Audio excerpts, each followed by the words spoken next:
ગરમીમાં રસોઈમાં જવાનો કંટાળો આવતો હોય અને ફટાફટ જ કંઈક બની જાય એવું બનાવવું હોય તો આ ઈડલી ઢોકળા બનાવી લેજો. એટલા સ્પોન્જી અને એટલા ટેસ્ટી આ ઢોકળા બનશે કે બધાનું પેટ ભરાઈ જશે પણ મન નહીં ભરાય.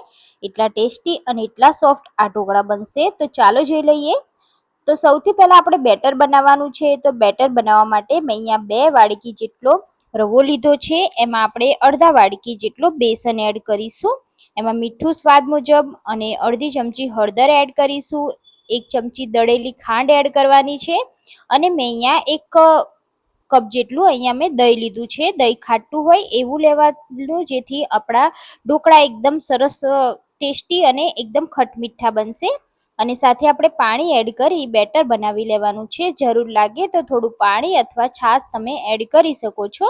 બેટર આપણે વધારે પતલું નથી બનાવવાનું. જે રીતે આપણે ઢોકળામાં બેટર બનાવીએ છીએ એવું બેટર નથી બનાવવાનું. આ રીતનું થીક બેટર રાખવાનું છે. જ્યારે પણ તમે ઈડલી બનાવતા હોય અને બેટર રાખો છો બસ એ જ રીતનું આપણે બેટર આ રીતે બનાવી અને 10 મિનિટ તેને સાઈડમાં રાખી દીધું હતું, જેથી એકદમ સરસ એવું બેટર આપણું સેટ થઈ ગયું છે. હવે આપણે એમાં 2 ચમચી જેટલું તેલ એડ કરી દઈશું. તેલ એડ કરવાથી ઢોકળા આપણા એકદમ સોફ્ટ બને છે અને એકદમ ડ્રાય નથી પડતા. એટલે તેલ એડ કરીશું એટલે ઢોકળા આપણા ખાવામાં ખૂબ જ સરસ લાગશે. તો હવે આપણે થોડું પાણી પણ એડ કરી બેટરને આપણે મીડિયમ થીક કરવાનું છે, એટલે સેટ કરવાનું છે. એટલે આપણે તેમાં થોડું પાણી જરૂરત મુજબ એડ કરી દીધું છે અને આ રીતનું બેટર બનાવી લીધું છે. તો બેટર આપણું પરફેક્ટ રેડી છે. હવે આપણે ઈડલીના મોલ્ડને તેલ લગાવી અને ગ્રીસ કરી લઈશું. તો આ રીતે મેં 2 મોલ્ડ લીધા છે. એમાં તેલ લગાવી અને આપણે ગ્રીસ કરી લેવાના છે.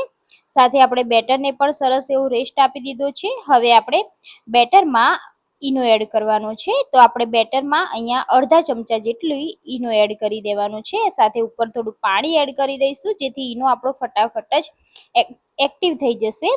તો અહીંયા આપણા ઈનો એડ કરતા જ તરત જ બેટર સરસ એવું ફૂલી ગયું છે, તમે જોઈ શકો છો. હવે આપણે વધારે પડતું બેટરને બહાર નથી રાખવાનું. ફટાફટ જ આ બેટરને આપણે પેનમાં એડ કરી દઈશું. જે આપણે ઈડલીના પેનને આપણે સજાવીને રાખ્યા છે તેમાં જ આપણે બેટરને ભરી લેવાનું છે. તો આપણે બેટરને વધારે પડતું નથી ભરવાનું, ફક્ત અડધી ચમચી જેટલું બેટર આપણે ભરીશું. કેમ કે ઈડલી ફૂલશે એટલે થોડું મોલ્ડ ખાલી રાખવાનું છે, જેથી ફૂલે એટલે સરસ મજાની ઈડલી આપણી બનીને તૈયાર થાય. તો અહીંયા આપણે બેટર સરસ એવું ભરી લીધું છે. હવે આપણે બેટરને આ રીતે એકવાર હલાવી લેવાનું જેથી બેટર આપણું સરખી રીતે સેટ થઈ જાય. સેટ થયેલા બેટર ઉપર આપણે મરચું પાવડર સ્પ્રિંકલ કરીશું, જેથી આ આપણે ઈડલી ખાવામાં ખૂબ જ સરસ ટેસ્ટી અને તીખી લાગશે.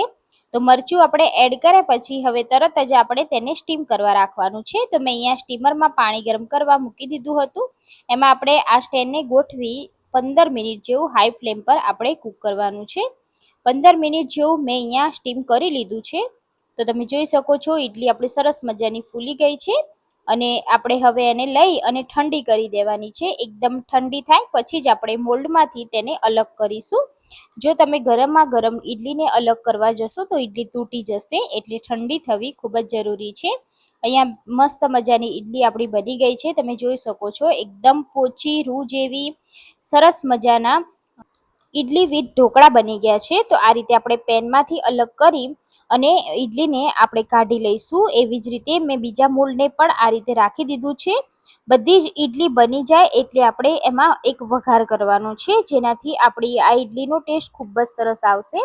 તો વઘાર માટે આપણે એક પેનમાં સિંગ તેલ એડ કરવાનું છે. જ્યારે પણ આપણે ઢોકળામાં સિંગ તેલ ખાતા હોય તો એ ઢોકળા ખાવાનો ટેસ્ટ વધારે આવે છે, એટલે આપણે એમાં સિંગ તેલનો વઘાર કરીશું. તો મેં અહીંયા રાઈ અને તલ એડ કરી દીધા છે અને એમાં મીઠા લીમડાના પાન એડ કરી આ રીતે વઘાર કરી દેવાનો છે.